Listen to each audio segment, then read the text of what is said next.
Radio Free Tatooine. Radio Free Tatooine presents Galactic War Report, a Star Wars Galaxy of Heroes podcast. Bonshooda, fellow Holotable hustlers. You're tuned in to Radio Free Tatooine's Galactic War Report, a Star Wars Galaxy of Heroes podcast that's better than some and worse than others. I'm Sean, a.k.a. the other Sean, and sitting across the Holotable from me is John, a.k.a. the uncanny Mr. H. And I am sorry to inform you, you will need me at Relic 7. Yes, like soon. Yeah. Very soon. Yeah, I know you guys haven't been grinding on me. I would have noticed. Yeah. Oh, man. What a week. We got some new Galactic Legend requirements, and woo, we'll talk about those. Yeah. We got new information about Galactic Challenges, and to help us kind of prepare for that, we'll be talking to SB Crumb from Capital Games later in the show. We'll talk about Legends, we'll talk about Challenges, and we'll talk about a few tangential things as well. Before we get in, I want to remind folks we are making a small change to the way our podcast is distributed. So we mentioned, 3-4 weeks ago that we're changing our podcast feed, and we haven't brought it up since. So we're going to bring it up again. Basically, if you subscribe to Galactic War Report, and in your feed, it just comes through as Galactic War Report with our beautiful cover art, then you're A-OK. If you subscribe to the Radio Free Tatooine network feed, that feed will be discontinued. So unsubscribe to that and subscribe to Galactic War Report, and then you'll be okay forever. And ever. Yeah, we will be doing this in perpetuity. Mm-hmm. Game gets canceled, don't care, still going. Talk about the glory days. There's still like City of Heroes servers up for an MMO that's been dead for. They're really private servers, but yeah, sure. So you never sure. So yes, just make sure you are following the right feed. We have a jam-packed show, so I'm gonna fly through this. We've got some events coming up. Thanks to swgohevents.com, as always, for a list of past, present, and future events. Head to swgohevents.com. We've got, as this launches on Friday, we're doing Endor Escalation, always fun, little Ewok action. Executrix and Tatooine Separatist. That is the new Galactic Challenge. So let's have some fun. On the 12th, Saturday, we've got Credit Heist and Emperor's Demise Mythic event. Credit Heist is something I thought about today for the first time in a long time, as I'm starting to deplete my credits. How? I keep tinkering with mods. And it has gotcha. apparently put a small... I'm fine. But... don't send donations. Yeah, like it's FDIC insured, right? But it's interesting to think about credits for a guy that's been playing since the game came out. But that's like such a terrible brag. I'm sorry. On the 13th, we've got Forest Moon. I've just got so much money. I know. I don't know what to do. We've got Forest Moon, and we've got a territory battle starting. That is the Clone Parade. Or Lightside Hoth, if you're doing that. Maybe this time. Maybe. I always cross my fingers. Like, it's not worth it, but it's more fun. It's only, we're half the officer corps. We still have no influence on that. I know. The 14th, we have a new season of a new week of Grand Arena, season 11, as well as Clash on Camino. Finally, General Skywalker coming back to the table. I'm so ready for this. I got my Zetas. I got no gear saved up, but let's do this. How much currency do you have for the I'm at like 48.4 thousand, I think. You're gonna get 7 stars before I do. Probably. After this, I'm at 49,000. After this territory battle, I'm thinking I'll be close. I won't have enough, but I'll be close. In this last round of Grand Arena and won somehow. Oh, nice. I hear he's good. It's 6 stars at like gear 10. That's a pipe dream for me. He had relic clones backing him up. It was fine. The gear is just like even Carbantes, where I'm like, you know what? I've got a ton of Carbantes now. No, they're gone. He thought you did. Yeah. Of course, Jedi Luke's event is going right now also. So that I unlocked him and he ate up a lot of gear and he's still. I have to look. Do you think I can enter tier 1? Kind of pathetic. I doubt it. That's tier 1. You need Wampa, I think. Want. Yep. I can't. Can't do it. 0 of 1 characters required. That doesn't just say it all right there. On that day, Clash. So we've got a new week of Grand Arena. We've got Clash on Camino and training droid smuggling. Whoa. Triple threat. On the 15th, we will have Endurance and Bespin Omega Battle. And then 17th, we have Ground War. So, Clash on Camino, General Skywalker, comes on the 14th, and that's when it becomes permanent also. So it's just there. Oh. Which is awesome. This is only like the 5th time it's ran, isn't it? I don't know. It might be the 4th. Yeah, I mean, every 3 months, I guess after a year, they said they're going to do it. So, yeah, I mean, that makes sense. So, I'm so excited. I got my Jedi Luke. I got him up to Gear 7. Just, yay, hoorah. I had Gear 7. He needed Kyrotech at Gear 7, and I don't hoard. I don't hoard at all. Piet needs it at Gear 8, so I've been relicking DACA lately, so yeah. Timely. Yeah. A little bit. So what else do we have? We've got Jedi Luke, General Skywalker, and we've got these new Galactic Challenges. So, like I said, we have SB Crumb that we just talked to earlier. He kind of breaks down what the new Galactic Challenges are going to look like, what the rewards are going to look like. They're better. And then we talk a little bit about these Galactic Legends as well. And he's got a cool thing happening this weekend with ExtraLife, playing video games to raise money for kids' hospitals. Like, that's, say what you will. There's always opinions about Capital Games and Galaxy of Heroes, but that's a pretty good cause. Us corporate shills think it's a great idea. Yeah, exactly. All right, well, let's play the interview, and then we will come back in just a bit. Here is SB Crumb. Okay, we are now joined by SB Crumb to talk about some of these new Galactic Legends and challenges and whatnot. Crumb, welcome back to the program. It's been a while. Hey, thanks for having me, folks. Awesome to be here again. Been well for you, Sean. I mean, I, of course, talked to him. Yeah, I guess that's true. Last time you were here, I was out gallivanting or something. Oh, right. I think you were working. I think so, probably. Yeah, but we've got, it's an exciting time for Galaxy of Heroes. We're glad you stopped by. I know you at Capital Games, you are also working on a ExtraLife game day. Is that correct? Yep. On Saturday, the 12th here, we're gonna be streaming for about 8-9 hours here, playing a bunch of games, trying to raise money for a great cause.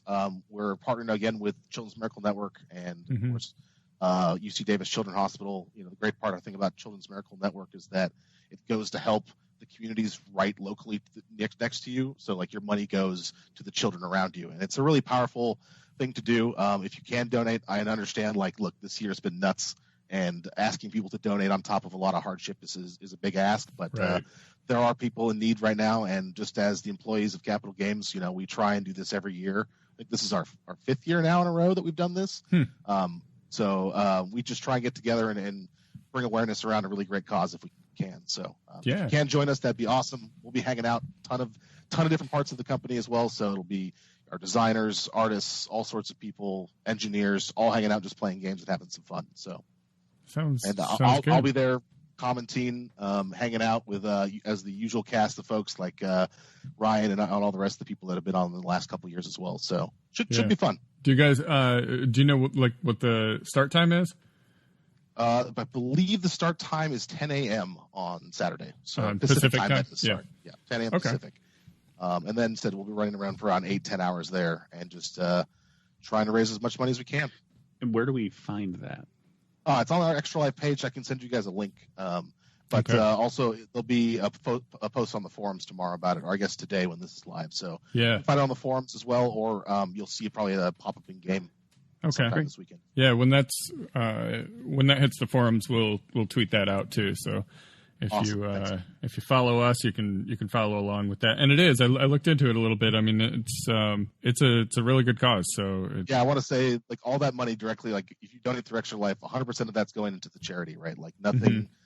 We're not a part of that other than to promote it and to donate through that channel there. So yeah, just want to say that it does, and it goes to an amazing cause.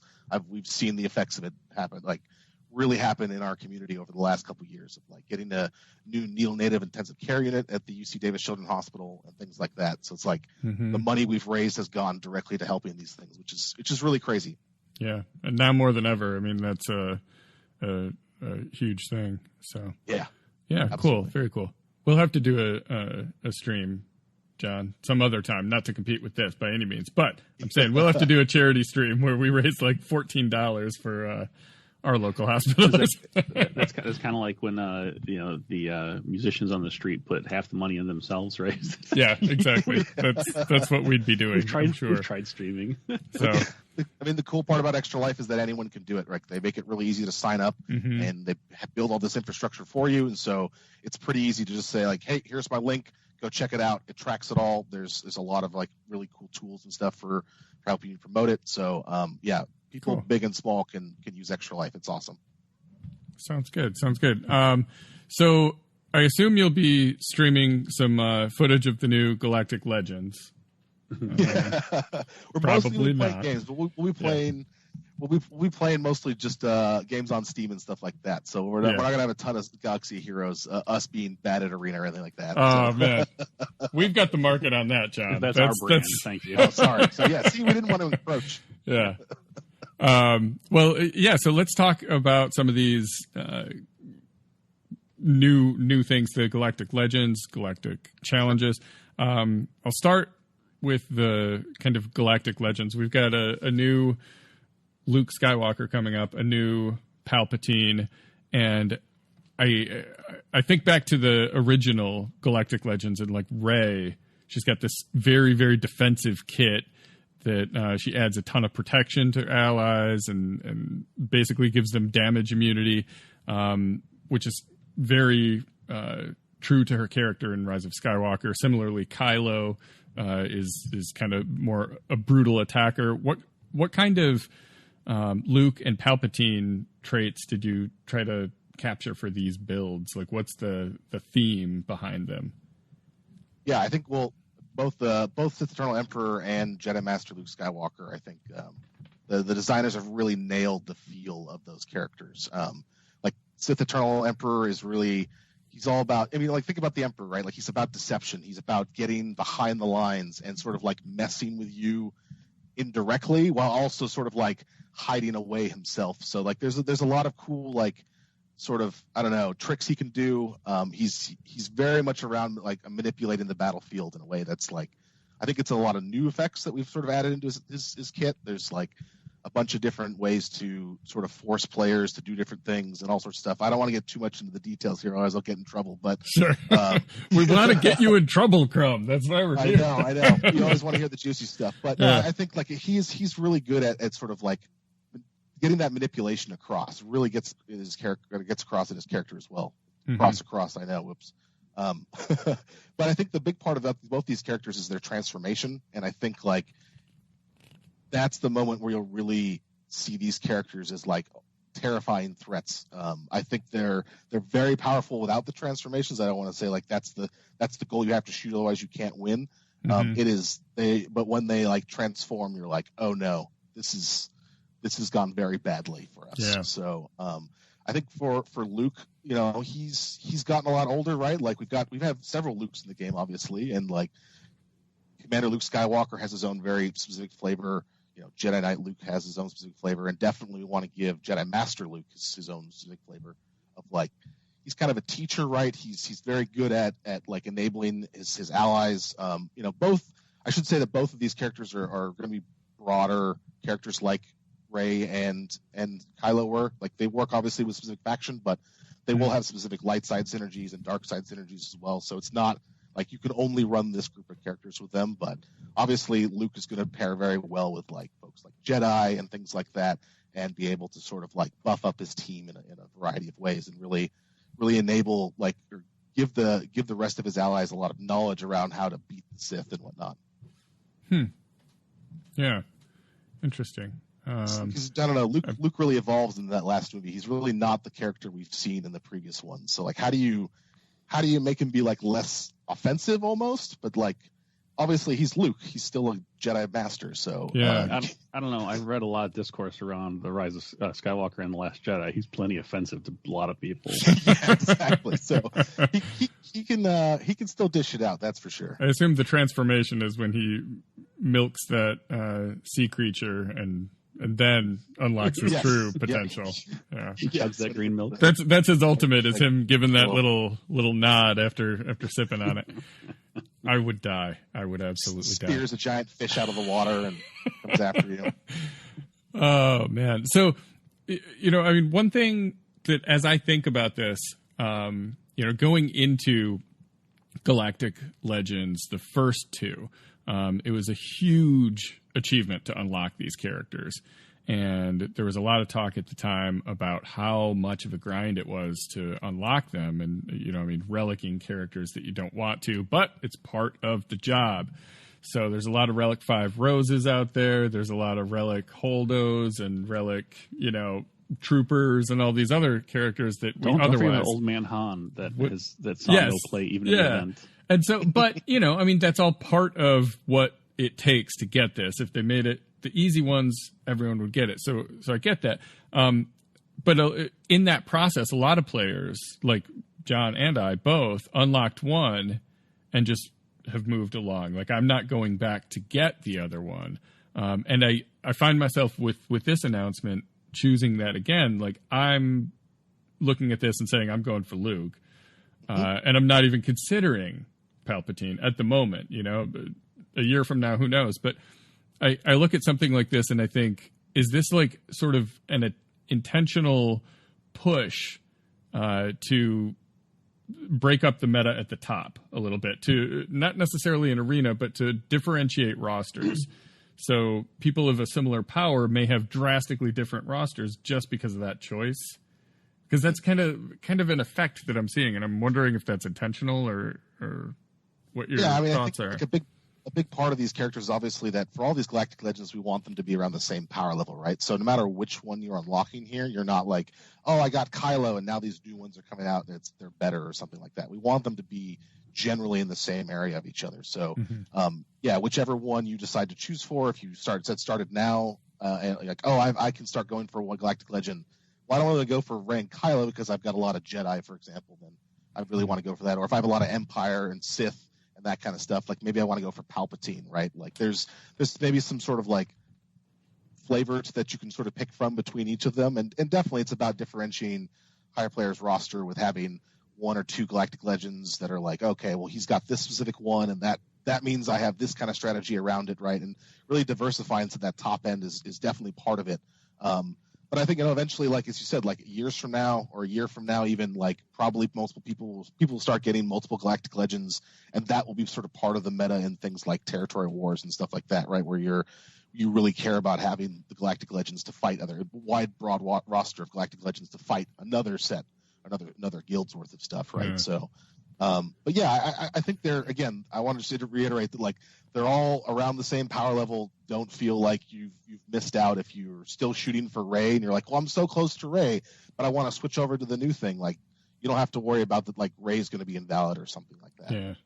I almost feel like I have a friend of mine who's a much newer player, and he talks about whether he should be focusing on Ewoks for 3PO or whether he should focus on his bounty hunters for Chewie, or all these different. 'Cause as a newer player, you've got all these different paths, and as like me and John, we've played since the game came out.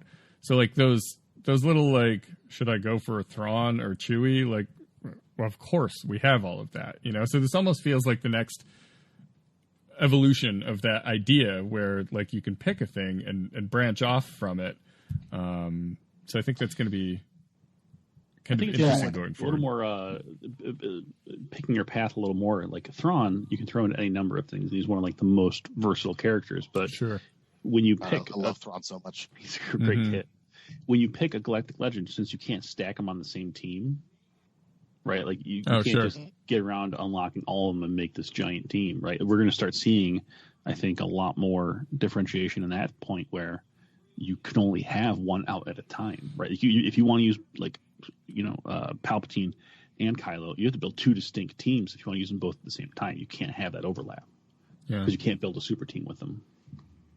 I think the other thing you mentioned earlier was like that early journey, and like this is slightly off the topic of Galactic Legends, but I think that's also like a huge thing that we're looking at right now. It's funny you guys brought that up. It's been a big discussion this week around like what those different paths to getting to like success in Galaxy Heroes has become a lot more complicated over the years, right? You said now you have Chewbacca, now you have Thrawn, but now you also have a 3PO that down the line, if you decide to go Ewoks, it's like, okay, well now there's like all these kind of nested value, and for a new player it's really complicated, but for someone who's been around this game for a while, it's like you're adding on a little avenue for them to go and try something new, whereas for a new player it's like there's just a zillion different paths for them to go now to start. So it's definitely something we're looking into, and we'll be probably talking about that more in the future when we have get closer to our next big release for our quarter, because I think early game is going to be a big part of the Galaxy Heroes future.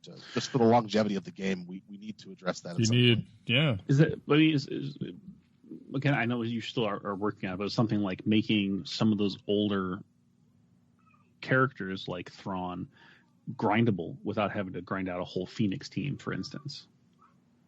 There's a lot of discussion right now. I think like how they get access to those journey guide characters, how quickly, all that kind of stuff is definitely on the table right now. And so there's a lot of discussion around it. I don't think we have any, at least nothing definitely that I can share, but just like that we have really decided upon. Like how do we solve that problem? Because I think it's so complex in how many different areas it touches of the game, right? Like if you give someone more shards, now they hit a wall of gear much faster. Because if I have twice as many shards, now the gear rate doesn't speed up, then what happens there? Right? Yeah, that crunch gets much more real. So you maybe kick the ball down the road by solving one of these problems, but likely it requires more of a larger holistic sort of look at like how do you get that early game economy into a place that feels really exciting for players and really obvious for players. What's the right way to go? Because also we don't want to be too constrictive either, right? Like Star Wars is something that people have affinity for and they love the characters. So if we say, just kidding, you can't have access to Chewbacca or Thrawn, for example, because he's not really a big character, but we're going to lock him way down the line. That doesn't feel good either, right? So there's got to be a right balance between me having the agency to choose what I want to do, but also so I can make like some mistakes, but I can't make like fatal mistakes to like that I'll feel really bad and not feel like I'm enjoying the game. Yeah. With Chewie, you do have the option to, if you can't get one Chewie, you could maybe get one of the other 4 Chewies. Yeah. So at least there's a Wookiee for everyone. More Chewie shards. Don't worry, those will come in eventually. I mean, and if you don't want to worry about grinding Chewie and 3PO, we got the solution for you. Right, exactly. Let's cut some corners, baby. Yeah. So another new. Sorry, we're kind of off on a tangent there around early game stuff, but that's definitely a big topic we want to tackle. Yeah, absolutely. It's useful. It's just John and I forget about that because we are so elite. Yeah, exactly. It's more that we're old, I think, than elite. Yeah. Although it's interesting because I know that was the focus, if I recall, around beginning of this year, right? Too, with the release of the Journey Guide and all that, and the about focusing on early hyperdrive or hyperspace. I always say, I mean, I think like the Journey Guide is definitely about informing players and trying to get that information more clearly displayed to someone, right? Mm-hmm. And I think like it accomplishes that, but maybe it doesn't. That doesn't also accomplish like helping players navigate those paths, right? Like it's clear what the paths are, but the right path isn't necessarily highlighted as easily for them still. So I'm sure there's a Yoda quote about picking the right path somewhere, but I don't know. I'm sure. Whatever, just insert that here if you can, right over what we're saying. I think it's a song from Frozen 2 that... Yes, there we go. The next right thing? Yeah, that's all right. Anyways, what else do we want to talk about today? So, Galactic Challenge, that's the big thing, right? Yes. I guess the other big thing. The first round of Galactic Challenges was long. There was a couple 7-day adventures in there. And we knew it was kind of a test run going into it, where we played it. You guys kind of monitored it and adjusted it. Based on the feedback that you got from that on what worked and what didn't work, what kind of stuff have you taken away? What have you learned that you're applying to the second go around? Yeah, I think we've been watching feedback very closely on this. I know all parts of the team have been really interested in sort of how people are interacting with Galactic Challenges and whatnot. And so we've definitely been looking at the feedback, but also just looking at data, like how completion rates are going and all that.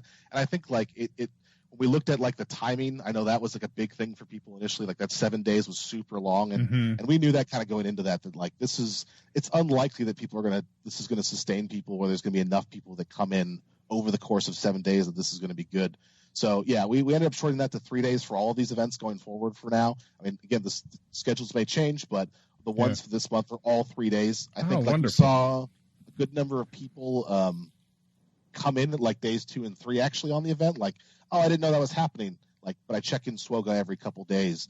So I think like a 1-day event was probably too short, and even 2 days was pretty limiting. So we're going to try 3 days for a while. I think that's a pretty good compromise. I think that's enough time to really dive in if you want to, or really challenge yourself, but it's also not going to be here for like a week. And you're like, I've played this thing 1,000 times. 3 days seems good, because I know there have been times with marquees, if it's characters I'm not like really dying to get, and I don't do it right away, all of a sudden I'll find myself with 2 hours left and like, oh man, I better do that before. Exactly. I need those shards. Oops. Yeah, definitely. And so, I mean, obviously the length was a big thing. I think the rewards are probably the other really big part of this. Really? No, I don't know. Who would have guessed? I think we went really conservative with those rewards initially, just to like, hey, here's a test, let's see how it goes. And we've definitely, hopefully for this next set of ones, you'll see a lot better rewards. I think they're much better than they were previously. We're focused a lot more on like the core gear that people have been asking for. Obviously, there's like it's mixed between feats and in just completions, and that's and I know that's something that some people are frustrated about. And so I guess on that note as well, like we changed the faction feat to not require a tier basically, or any sort of level, other than you just need 5 of those characters, right? So, good, because that was actually nice. Where there's like, I have a really well modded Gear 12 team. Why can't I try? Right. That? Yeah. Like, shouldn't I be rewarded for being able to complete that when I'm a little bit under what they suggest? And then the reason we do those kind of bars is because we want to like say like, hey, you don't meet this, don't try 1,000 times and beat your head against this wall. Like it's going to be not fun. But that being said, like there should be that ability to go like, no, I can beat this game. I'm better than what it's telling me to do, and I've got a good mods or just a better strategy and a good lineup or whatever, and you should be able to get that. So and I think like to a lot of people's points out there, like it's not really thematic to be like, cool, here's a bar, jump over it, right? And like whereas, hey, bring the 5 characters in that this whole thing is designed around and try and beat it with the 5 characters feels way more on brand and thematic to the event itself. So obviously like feats in general, like we want to keep mixing those up and make those more interesting. There's going to be some new ones this month as well in these, so that'll be interesting to see how that goes. We're going to keep adding them over time, as we release more and more of these. So more feats are coming, more diversity there to try and challenge you in your roster in like different ways. So not just hey, do the damage with this or whatever, but maybe try and like heal more than someone else or get some sort of bar like this. So healing, man, we could bring a healer. There's only like 3 of those. Talia, for instance. Luminara, your time to shine. Yeah, exactly. No, I think that's an interesting point, though, that it is.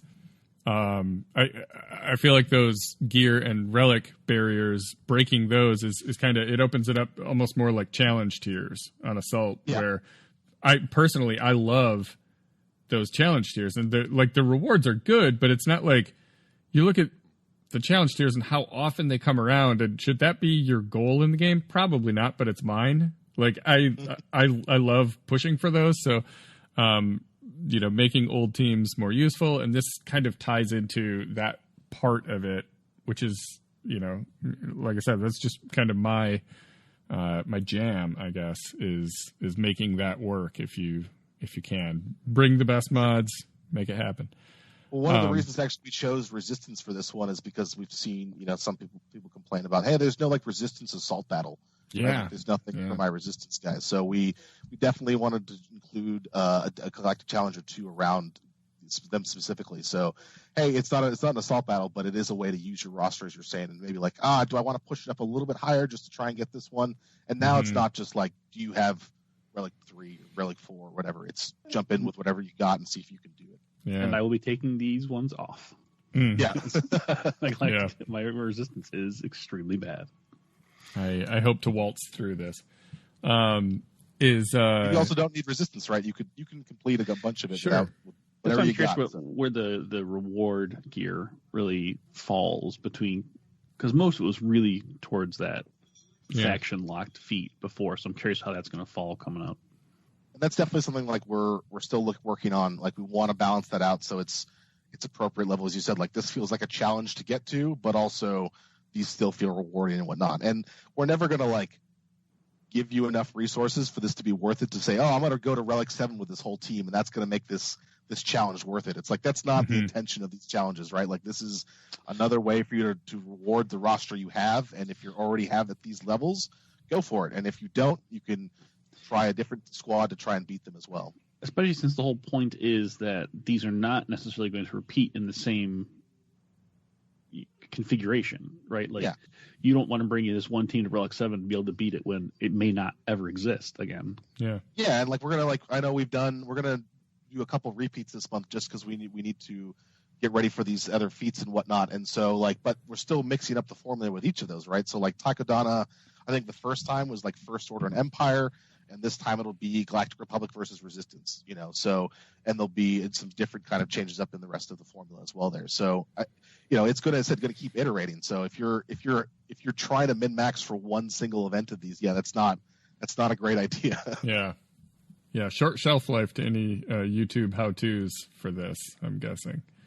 Or at least like there's a different tactic to getting through Galactic Challenges. It may not always be just how do I get the best team to beat this, right? Like there may be some other ways to try and get through some of the weird feats and stuff like that, and those feats will come back as well, right? So if you build a strategy around like, okay, I think I can beat this, like it's not going to be knowledge that's useful forever, right? The next time that feat shows up in a different thing, it may be in a different context, but maybe you have an idea how to solve that problem. Sure.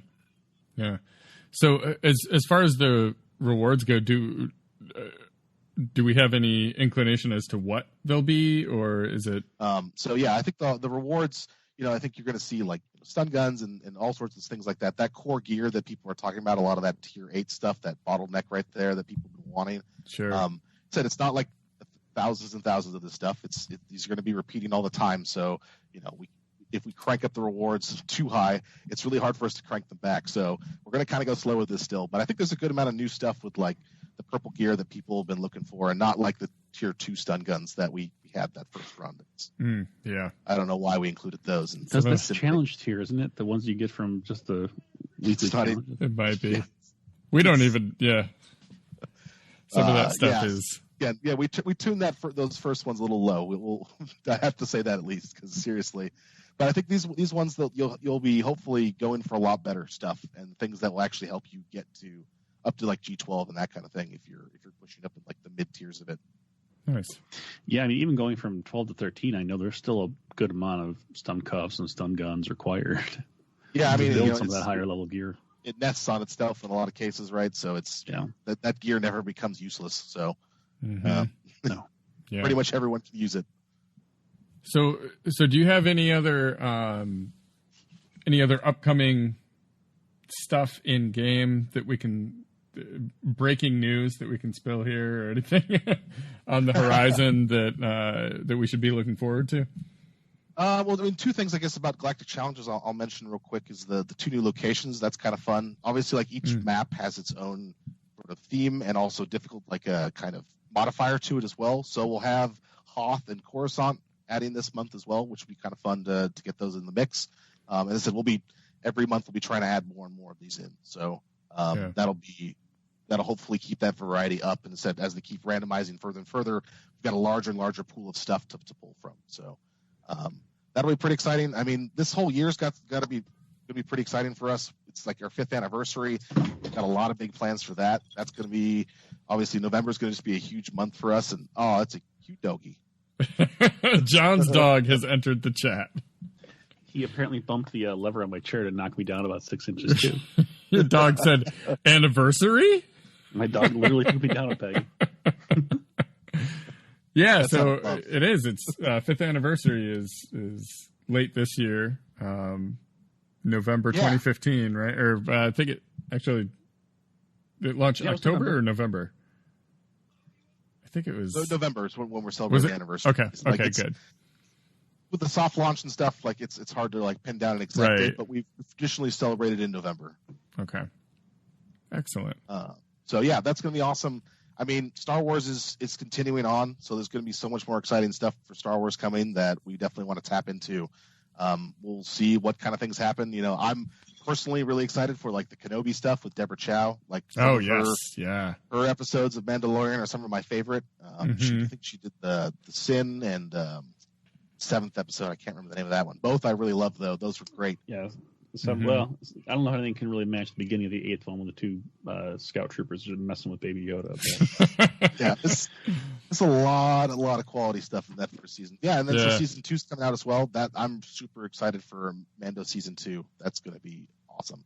Really excited. Yeah. We're gonna trailer any day, right? I mean, that's what people have been saying for a month. Who else was in it? Bo-Katan. Yeah. Did Ahsoka and them officially ever get confirmed? I believe that was a rumor. Because they actually have Katie Sackhoff playing Bo-Katan, who did the voice on the Clone Wars. It hasn't been confirmed by Lucasfilm, no, but it's very good sources. They've confirmed it, like the actresses, though. Oh, have they? I don't think they were. They were. I think Katie Sackhoff did. Yeah. Rosario Dawson's playing Ahsoka, right? I know nothing. Crumb's like I'm out of here. Yeah. So, anyways, yes, season 2 of that is incredibly like exciting, and I just cannot wait to see what else. Do we get like a white goateed Carl Weathers? I would love that. Grief Karga is probably one of my favorite characters in our game in general right now. Like, he's just like an awesome character from the show, but I also love his kit. I was so glad to see him. Weathers would be awesome. Yeah.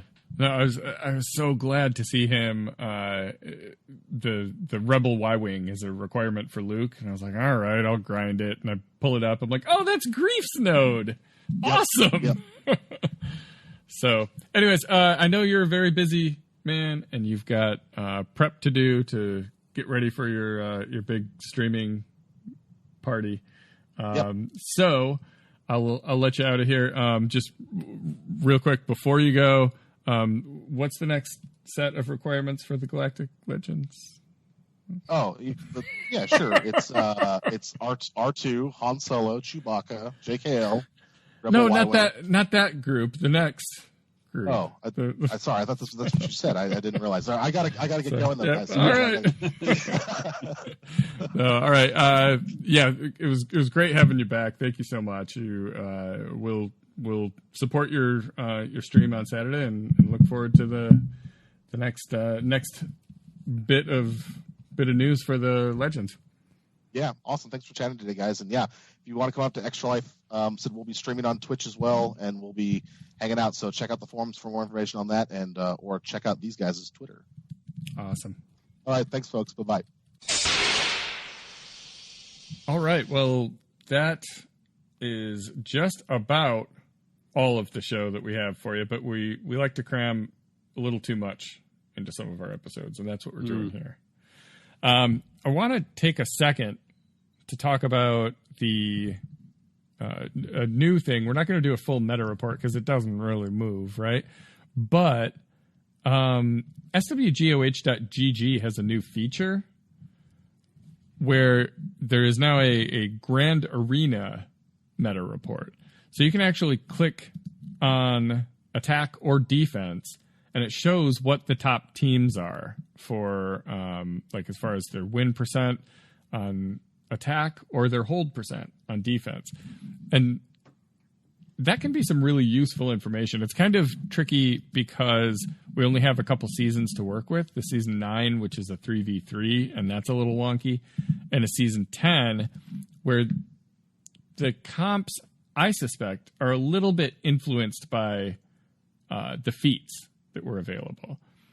So you see there's the number 1 attack team is a Padme team with Qui-Gon Jinn on it.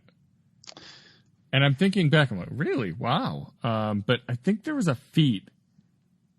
I know there was a feat that involved Qui-Gon Jinn, and I just thought, no, I'm just not doing that. So that sounds about right. That may be what's going on there. But yeah, you can see like the top teams, like that Padme team with Ahsoka, Jedi Knight Anakin, Qui-Gon, and General Kenobi has a 94.8% win percentage. That's higher than I would have guessed, even. See, what I think is interesting about this is that you get to pick your target, right? Like, Padme teams are a hard counter to other specific teams. So right. You know it's going to work when you take it. That's why it's interesting to see, are these just really good teams? Are they just hard counters to something? Yeah. Well, I mean, as you look at the top few teams, like Padme is a really good team. Under that is General Skywalker with the 501st. Fantastic team, followed by Darth Revan. And then Shakti 501st. Shakti and the clones. And that's the same win percentage as the Revan team. Yeah. Yep. These are all, like, all 4 of those are 93 or 94%. You see CLS on there, a couple different variations. Traya, of course. Traya, actually, the Sith Triumvirate with Palpatine and Vader. I like to split that into 2 separate teams. Seems like that's a spicy meatball. Yeah. I mean, oof. But then again, my Traya team's kind of sloppy because I run Sith Triumvirate with Wampa and Sith Marauder. My Marauder gets killed pretty quick. Or no. Do I use Marauder? I think I took him out. I'm doing Sith Empire Trooper. Either way, he gets killed pretty quick. Traya gets killed pretty quick. Like, I win almost always, but it's usually just messy. A Wampa eating whatever's left. What's interesting too is that here next is the Galactic Legend team, right? Mm-hmm. With Kylo Ren, and this is what 1, 2, 3, 4, 5, 6, 7, 8th spot. He has the 8th most effective attack team. I think a lot of people save him for defense, but I think the problem is what's interesting. Rey is not present because she is defensive nightmare. Yeah, she's always defensive. Yeah. What's interesting is I think people use their Kylos to only attack the hardest teams, like a Rey. Yeah. So that's why the fact that it has only 87% win percentage is not necessarily indicative of how effective it is on offense. Mm-hmm. Because it's also only going up against the greatest defensive right, team. Which is why these stats are interesting, but deceptive at the same time. I think the defense stats are a little more useful, perhaps. I would agree with that. By far, the top 2 teams, who would have thunk it? Yeah. Number 1 is a Kylo Galactic Legend team, typical team with First Order Stormtrooper, Sith Trooper, Hux, and crew, and it's 59.5% hold percentage, which doesn't sound much doesn't sound like much after hearing about a 94% win percentage or something, but this is holds like against literally anything attacking it. So that's really high, followed by a 40.6% win percentage, hold percentage, sorry, for Rey, Holdo, the Resistance Hero Bros, and L3. I was really happy to see that because that's my Rey team that I use on defense. Yeah. And I actually fought a similar team in Arena today, and I don't see L3 in Arena very often, but I fought one, and it's hard to kill in 5 minutes. It's real hard to kill in 5 minutes. Yeah, L3's it's no secret. It's one of my favorite kits. Mm-hmm. I really do like that the Grievous team with Watt is the third hardest, but it's still only a 28% hold chance. Mm-hmm. It's literally less than half as effective as the... But when you think about, like, when you look at who attacked you, you get excited when you have hold. You're like, oh, that was it's true. Good job. That's good true. job. Yeah. You know? So, like, if 28% of the time Grievous gets me a hold, I'm a happy guy. I mean, I'm looking at this. I don't see my Scoundrel team on here. That's weird. Or my Trooper weird. team. My Trooper team has 100% hold rate so far. In Troopers, no, Troopers are not on there. You're right. They were on attack. They got 3 holds this last time. So, Oh. Are the Troopers not attack? They are, because they're only used to kill Night Sisters. Yeah, and they're good at that. That's why it's so interesting to see what...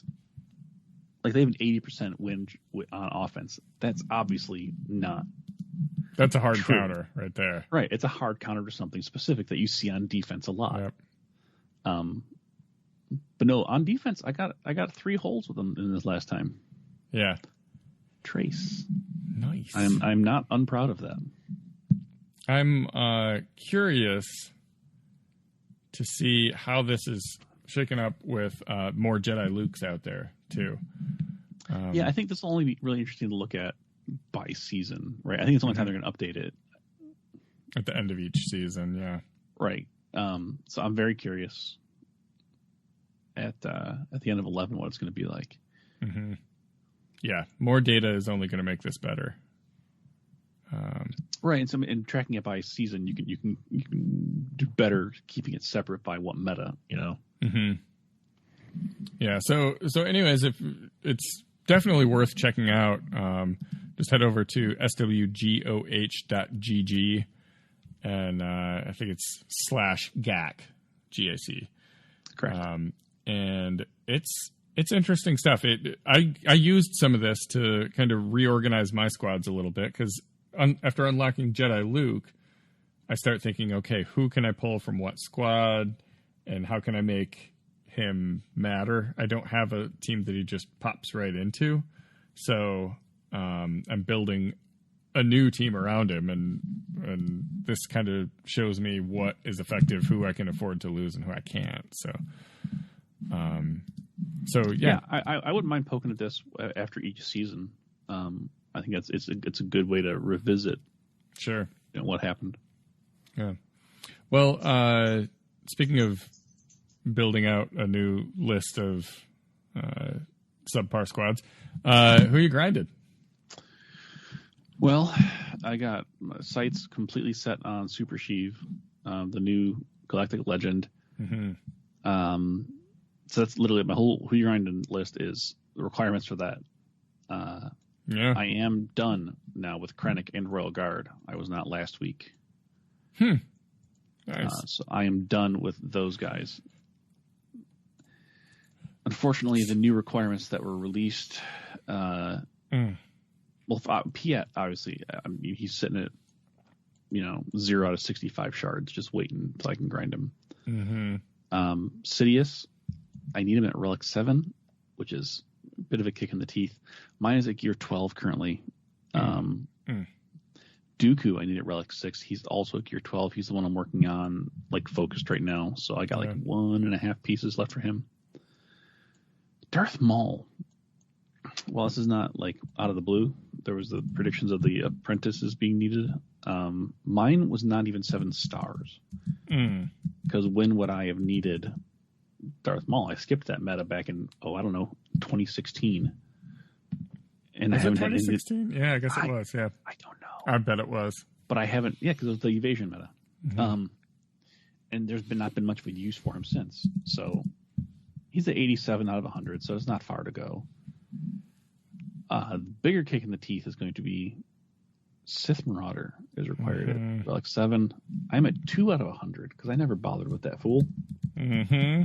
And it takes Cantina energy, which, yes, there's no limit on how many times I can grind him in a day. However, I need that signal data. Right. Yeah. I need a lot of We all need a lot of signal data right now. So that's a whole thing. And I'm grinding a ship because I'm legally mandated in order to get this. I do need the TIE Bomber at 6 stars in the end, and I have it at 50 out of 80, which is subpar. Mm-hmm. So I got to do that. My most recent Zeta is still from last week with Stormtrooper. Oh boy, yeah. Whom I have not used since that happened. Or did I might have used him on a Gar Saxon squad. As one does, yeah. Well, I had some interesting. My Grand Arena opponent set some good defenses, but not great defenses. Well, in the lower aisle at least.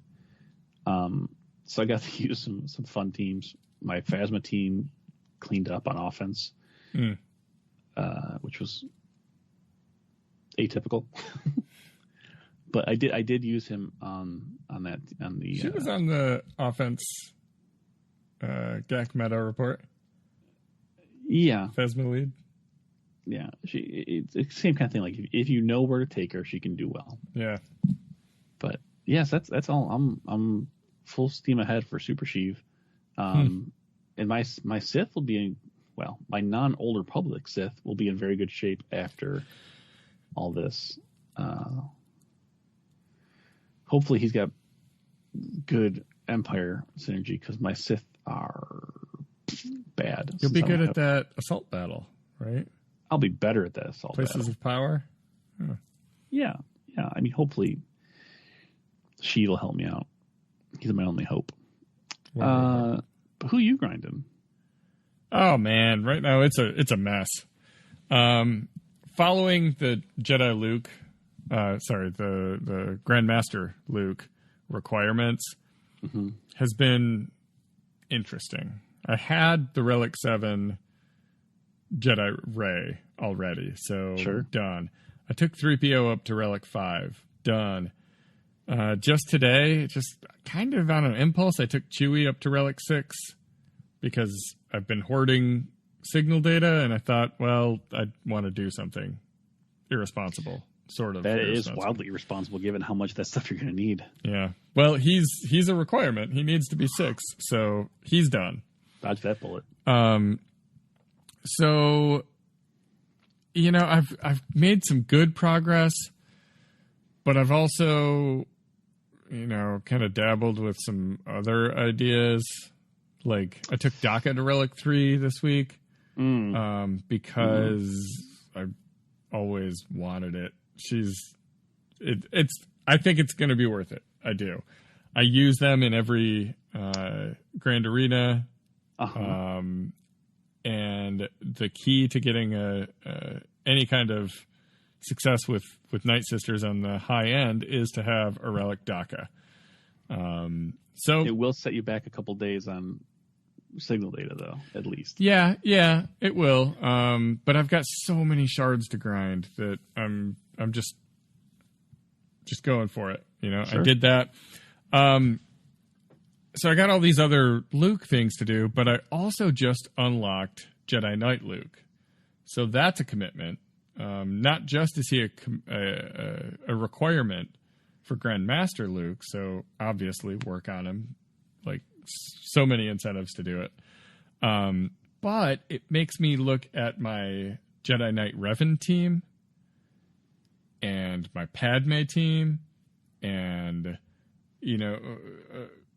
what kind of Jedi Knight Luke team can I make?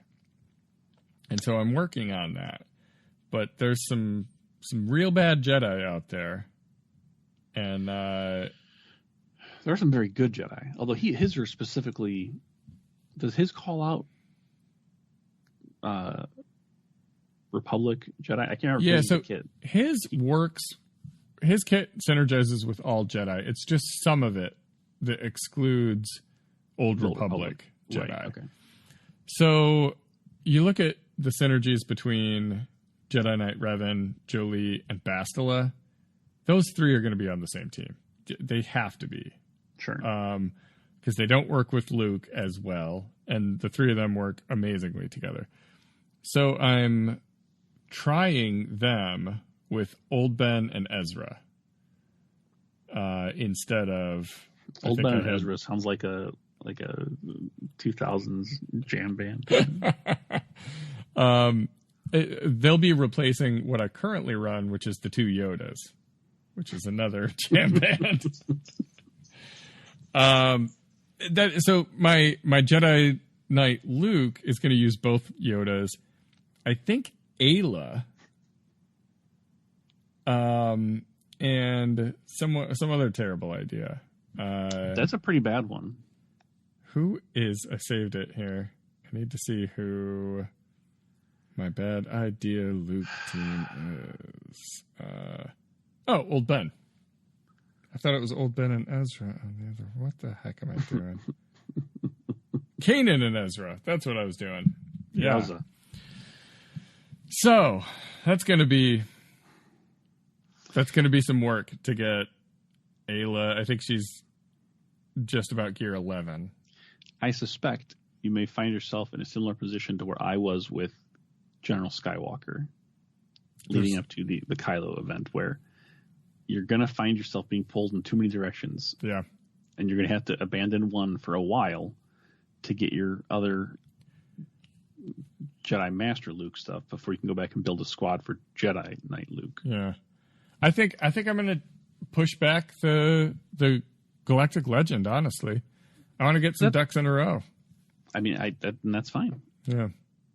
I'm starting to come to terms with that. Like I'm keeping them all in my favorites, and I'm grinding shards for backpack, and I will grind Mon Mothma as soon as that is a thing. Yeah, you will. My backpack's 2 out of 30. How many characters do you have in your favorites right now? Oof. Oh, like 7 or 8. That's not bad. No. I was expecting a much higher number. That's part of why I got, I've got 8. Part of why I got Chewie up to Relic 6, so I could just bump him from my favorites and just be done with him, you know? Sure. So, my most recent Zeta, I did both of Jedi Knight Luke's Zetas. Next, I've got 42. I've got 82 Zeta Mats. So as soon as I get General Skywalker, I'm dumping all 4 Zetas on him, and then probably backpack after that. Backpack. And we'll see. I think part of that is using backpack in the Jedi Knight Luke event. Like I hadn't really messed around with him that much. Once you start using him, you're like, oh my, this is something. So yeah, that event, man, whew, that's some work. Like I said, I got nothing.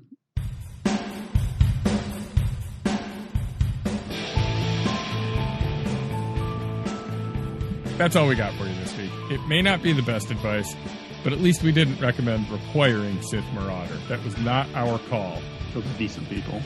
Galactic War Report is brought to you by Radio Free Tatooine and by our Patreon supporters. Learn how to become one and get access to our Discord server at patreon.com/Radio Free Tatooine.